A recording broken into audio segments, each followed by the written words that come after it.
All right, here we go. All right. Hi.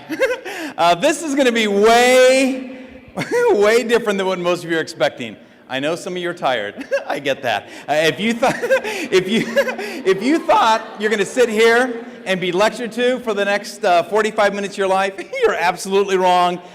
This is going to be really fun. Being able to laugh at yourself, being able to find the joy in things that happen to you that you wish didn't happen. As a matter of fact, the most ridiculous thing that's ever happened to me my entire life, what I'm going to tell you right now is my all-time favorite. In Texas, there's a chain of restaurants called Taco Cabana, all right? Taco Cabana is really good. To me, I love it. It's kind of like Taco Bell, except Taco Cabana serves food. And so every time, no, I'm just serious. And so every time I go to Texas, I eat there because it's only located in the state of Texas for the most part. They're really great. And again, here's one great thing about Taco Cabana, is that part of the branding for the name of Taco Cabana and the restaurants is they built them all pretty much off the same blueprints. So when you walk into Taco Cabana, you know what to expect. You know where the counter is going to be, you know where the salsa bar is going to be, where the table configuration is going to be. It's all pretty much exactly the same. Starbucks are kind of the same. McDonald's are kind of the same, but Taco Cabana looks exactly the same. So conceivably, you could be anywhere all over the state of Texas and technically forget where you are because, you know, they all look exactly the same, right? They all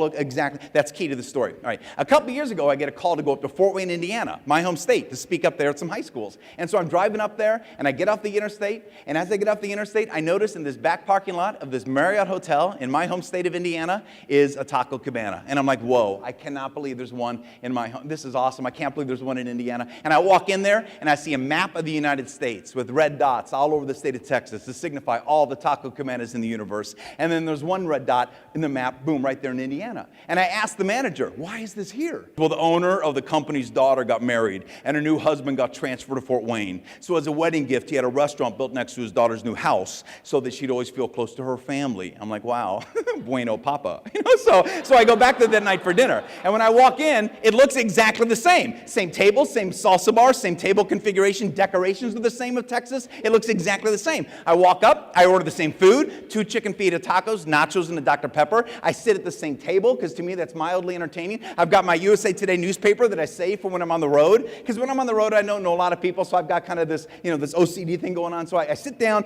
and I look around. It looks like Texas. It looks like every Taco Cabana I've ever been in the state of Texas, and I'm just so thankful to be there, and I start enjoying my Taco Cabana feast. 5 minutes into dinner, a guy sits at a table next to me. Everything I'm telling you right now happened in a flash. I look at the guy. I notice he has on an Indiana University sweatshirt. It's a red sweatshirt, white letters. All it says is Indiana. I'm like, oh my gosh.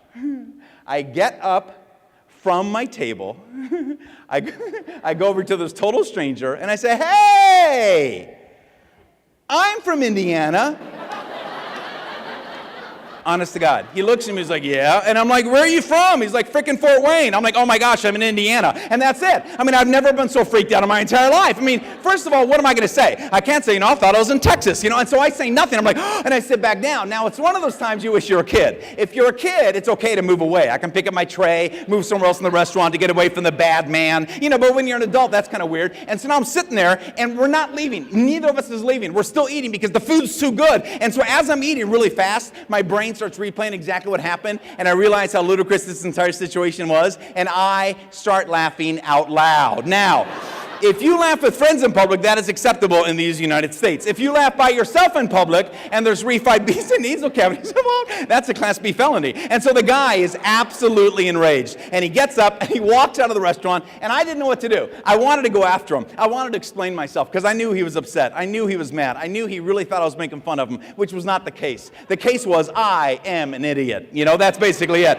But, you know, he didn't know that, and he made up a story. And I guarantee you he was going to be in a bad mood. I could tell for the next few minutes, next few hours, next few days of his life, because it simply, you know, it just simply wasn't true. And we do that all the time. There's no bigger enemy in the world than that voice inside of you that always tells you you're not good enough, or the world's out to get you, or things are piling up, and we start thinking of the worst. One of the greatest gifts you can give to yourself is to be aware when you're telling yourself a story, when you simply are not basing it on facts. You're basing it on past experiences, you're basing it on hunches, you're basing it on what you think could be, but until you know the truth, you have to allow yourself the opportunity to look for the good.